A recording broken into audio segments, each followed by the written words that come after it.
Welcome back, dear friends and companions on the path of awakening. It is a gift to have you here again, sharing this precious space where we explore not just philosophy, but the living application of wisdom in our lives. If you're new to this channel, welcome. You're among fellow seekers who are deeply committed to discovering truth, cultivating compassion, and walking with sincerity. Today, we're going to unpack a topic that is often misunderstood but holds tremendous significance for those on the Pure Land path. Is chanting the Buddha's name alone enough to ensure rebirth in the Pure Land? Or is there a deeper meaning behind the union of keeping the precepts and practicing Nembutsu that we must truly understand? To begin, let's remember the core teaching of Pure Land Buddhism, that by sincerely chanting the name of Amitabha Buddha with deep faith and aspiration for rebirth, one can be welcomed into the Pure Land and, from there, ultimately attain full enlightenment. This promise is not casual. It is rooted in Amitabha's great vows, particularly the vow that anyone who chants his name even 10 times with faith will be saved. It is an extraordinary assurance that has given hope to countless practitioners across the centuries. But somewhere along the way, many have interpreted this as permission to neglect the precepts. They think, as long as I chant, I don't need to worry about ethics, behavior, or discipline. The Buddha's vow will carry me. Some even go so far as to say, why bother with moral purification when Amitabha already vowed to take me no matter what? This, dear friends, is a grave misunderstanding, not because it undermines the compassion of Amitabha, but because it misunderstands what real faith and sincere Nembutsu are. Chanting the name of the Buddha is not meant to be a loophole. It is not meant to bypass the work of inner transformation. Rather, it is meant to be the gateway into a life of deeper awareness, greater humility, and truer alignment with Dharma. If you are chanting but living without regard for your actions, if your speech is harsh, your mind clouded, your behavior careless, then the power of your Nembutsu is deeply diluted not by Amitabha, but by the lack of sincerity in your own heart. Let's understand what precepts really are. They are not chains. They are not rules to restrict freedom. In Buddhism, precepts are protective boundaries. They are shields against the karmic forces that drag us into delusion. The precepts protect your practice, much like the banks of a river protect the water's flow. Without precepts, your mind spills everywhere. Your focus scatters, your intention weakens. To keep precepts is to honor your aspiration. To say, yes, I want to be free, and I recognize that freedom cannot grow in a field of confusion. So you vow not to kill, not just physically, but in anger, in harsh speech, in subtle violence. You vow not to steal not just objects, but energy, time, respect. You vow not to engage in sexual misconduct, not just physically, but in manipulation, exploitation, desire without love. You vow not to lie, not just to others, but to yourself. You vow not to intoxicate the mind, not only with substances, but with greed, gossip, distraction. Now consider, how can the practice of Nembutsu thrive if your daily life is constantly creating more karmic disturbance? Can you pour clean water into a muddy cup and expect to drink clarity? This is why great Pure Land masters like Master Yingyuan and Master Shandao emphasized that Nembutsu must be rooted in ethical living.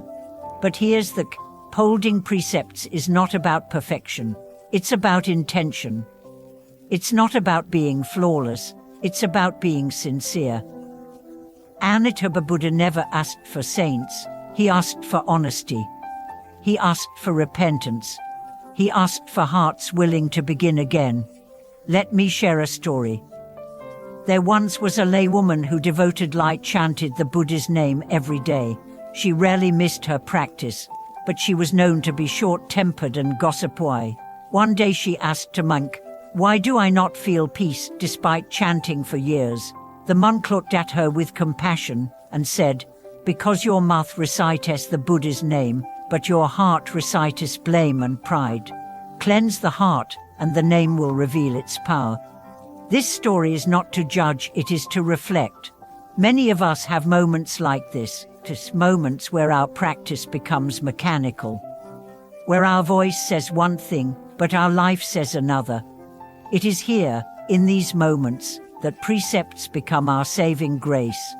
They realign us, they humble us, they bring us back.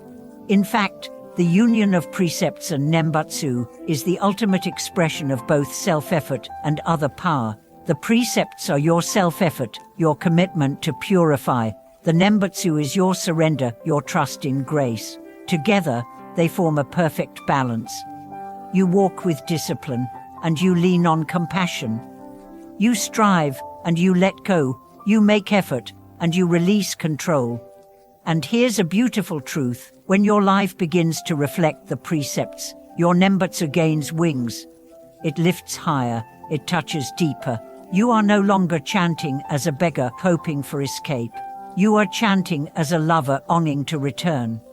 You are no longer asking the Buddha to save you from your life. You are offering your life to the Buddha. When that shift happens, even the simplest recitation becomes luminous.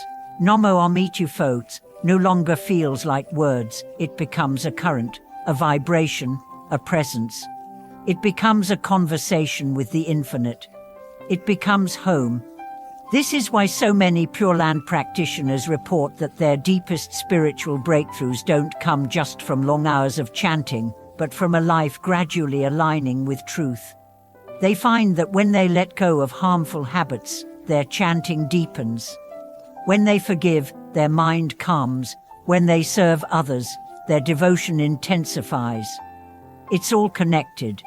We must also talk about one more thing: intention at the moment of death. Pure Land Buddhism teaches that the moment of death is pivotal.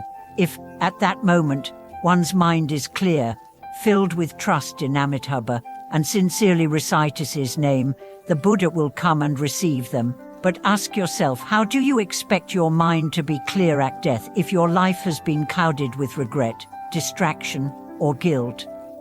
The mind at death is the fruit of the life you've lived.